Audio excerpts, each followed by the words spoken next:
Hello, so today we are gonna study principle of inheritance and variation. So first we have to get what is the meaning of genetic, heredity and variation.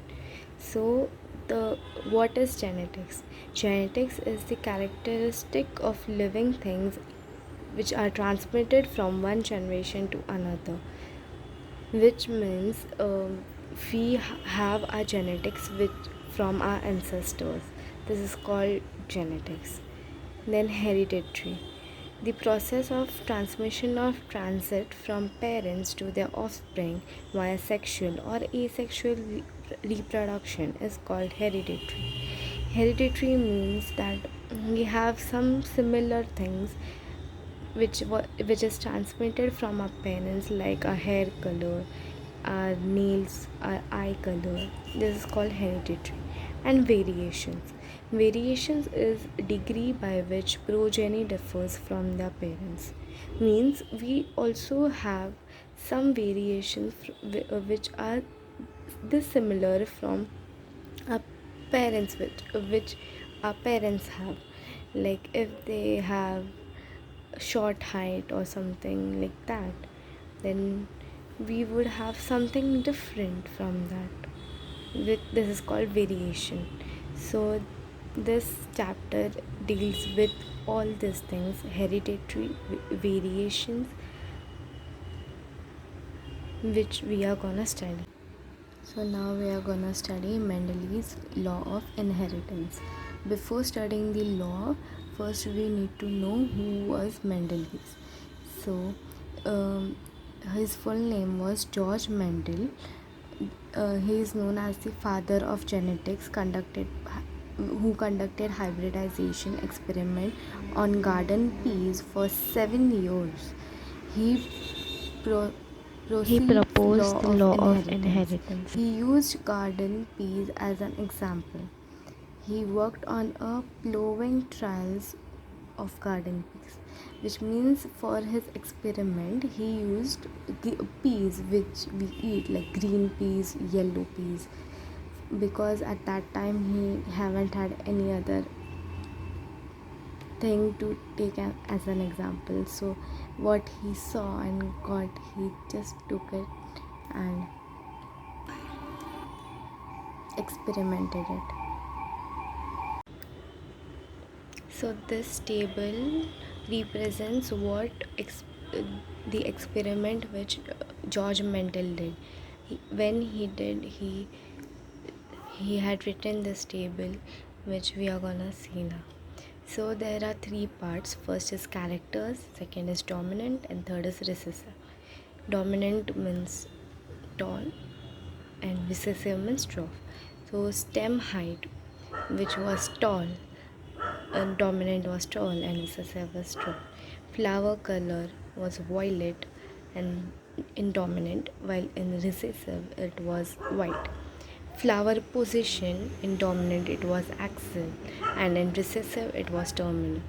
Pod shape in dominant it was inflated, in recessive it was constricted. Pod color in dominant was green, in recessive it was yellow. Seed shape in dominant was round, and in recessive it is wrinkled. Seed color in dominant is yellow and recessive green. Now this is inheritance of one gene. These are some of the basic things which we should know while studying this chapter. So first is alleles. Alleles is the alternative form of gene, which is also called allemorphous. Second is homozygous. This condition is in which chromosomes pair carry similar alleles of a gene. Example: capital T, small t, etc. The third one is heterozygous. In this condition, we see chromosome pair carries dissimilar alleles of a gene. Example: small t, capital T, etc. And the fourth one is Punnett square. It is a graphical representation to calculate probability of all the possible genotypes. So now we are going to study monohybrid cross. The name itself gives us the understand what is the meaning of that. Mono means one, hybrid means to pollinate or to experiment the cross. So in this, the parent is pollinated with two things. First, F1 filling progeny. When when you see capital T, small t is crossed with, and which what is found in F1 progeny is capital T small t, because one T is crossed with one T of this, the second T is crossed with the second T. When we get this, the same goes here. Then they are self-pollinated. Then we get capital T, capital T, capital T small t, again capital T small t, and small t small. So the ratio comes is 1:2, because this is first one and this is the second one, so 2, and small t 1. So 1 plus 2 is 3:1. So the ratio of monohybrid cross is 3:1. So the definition of the monohybrid cross is a cross involving two plants differing in one character pair. Monohybrid phenotype ratio and monohybrid genotype ratio. So monohybrid phenotype ratio is 3:1 as we see here, and the phenotype is this one, the upper one, which is 1:2:1. As we can see, the 1/4 of the random fertilization leads to capital T, as we can see here, and the half or 2/4 of the random fertilization leads to capital T small t, as we can see here. There are 1 and 2, and 1/4 of the random fertilization leads to small t, which is only 1. That's why it's 1/4.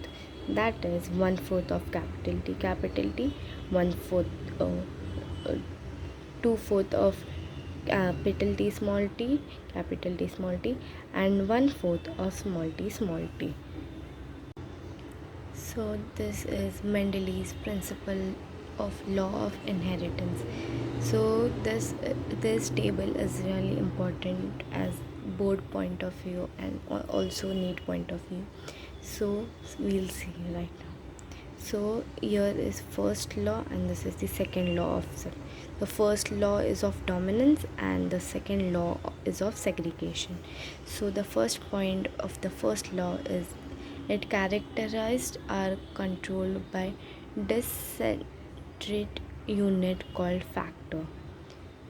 During gamete formation, the factor alleles of a character pair represents in parent segregation from each other such that a gamete receives only one of the two factors, which means when the hybridization is done, one out of two, only one factor comes in the offspring. The second point, now we'll see the second point. The factor occurs in pair. If we want, whenever crosses are done, it is always done in pairs. And in second law is second point, homozygous parent produces similar parents. Means homozygous means only one parent is involved, so it will be similar as that of his parent. And a dissimilar pair of factor, third point, are members of pair dominant the other recessive. Heterozygous parent produce two kinds of gamete, each having one allele with equal proportion.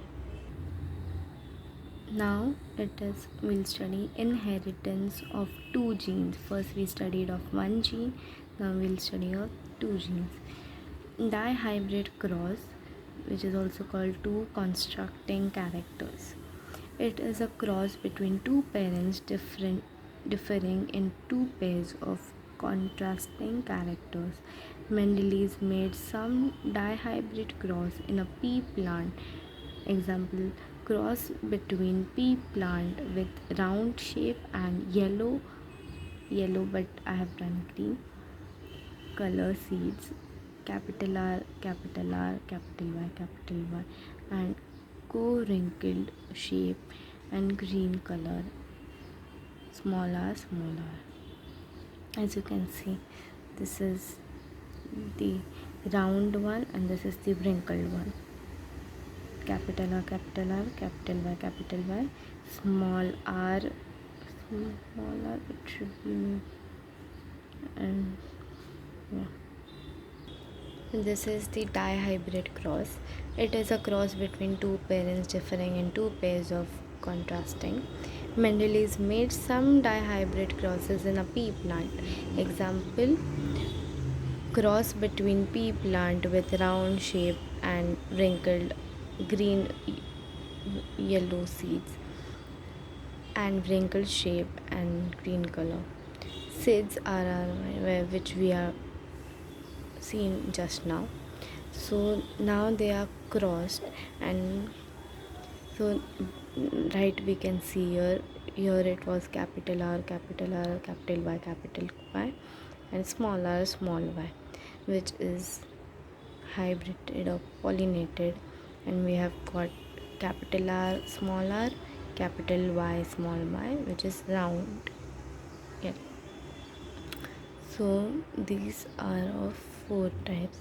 This is the F1 generation and this is the F2 generation. When these are crossed with each other, these many of are formed, as you can see. So now we'll see the phenotype and genotype ratio of these. So let's start. So this is the phenotype. Now we have to make four parts. As you can see, it is round yellow, round green, wrinkled yellow, and wrinkled green. So we have to count how many of these are present. So let's count it. First is round yellow. So we have to say how many round yellow are. So 1, 2, 3, 4, 5, 6, 7, 8, 9. So we have to write that 9. Then is round green. 1, 2, 3. So 3. Round yellow. Where is it? 1, 2, 3. Yeah, 3. And wrinkled green is 1. Wrinkled yellow is this 3, and wrinkled green is this. So 1. So the phenotype ratio would be 9:3:3:1, which is total 16. As we can count here, 1, 2, 3, 4, 5, 6, 7, 8, 9, 10, 11, 12, 13, 16. So now we'll see the genotype. So in this also we have to do the same thing. We have to make here 9 groups. Capital R, capital Y, capital R, capital Y. So we have to see how many of these are present. So capital Y is only 1, so it will be 1. So the same way in this the ratio would be 1:2:2:1:2:4:2:1:1, which in total comes to 16. Now we'll study Mendeleev's third law. When more than one pair of characters are involved in a cross, factor pair independently segregate from the other pairs of characters. As we can see in this flow chart, how it has been crossed in F1 generation and F2 generation. This is the Mendeleev's third law. as we can see here. In third law we get 8 pairs, 1 2 3 4 5 6 7 8 pairs of trials which Mendeleev have done. So now we'll see why did Mendel's work remain unrecognized. This can come in entrance exams such as NEET and stuff. So it is important to get all this done also. So why it is haven't recognized? Because communication was not as easy as his work could not be widely published. In that time, like in 18th century, we haven't had phones and stuff, so they had to write letters and it was not that communicable. So that's why it was not easy to publish his work all over the globe. His concept of gene factor are stable and direct unit was not acceptable. That is, Mendel cannot explain the continuation variation seen in the nature, which means he cannot explain how can the variation in the nature could be continued in the future. Mendeleev's mathematical approach was totally new and unacceptable because no one was knowing what he was doing, and the mathematical approach was totally new. That's why Mendel cannot provide any physical proof for the existence of the fact, which means he haven't had the hard proof which he could show to the world, like why I did this cross and that. So, then we'll study Mendel's last word. This is also important from NEET point of view, so we have to see this. So his last word was MHT-CET word Sukun Komen. My time will come. In 1990, they were current and independently rediscovered Mendel's results, and his results were finally out.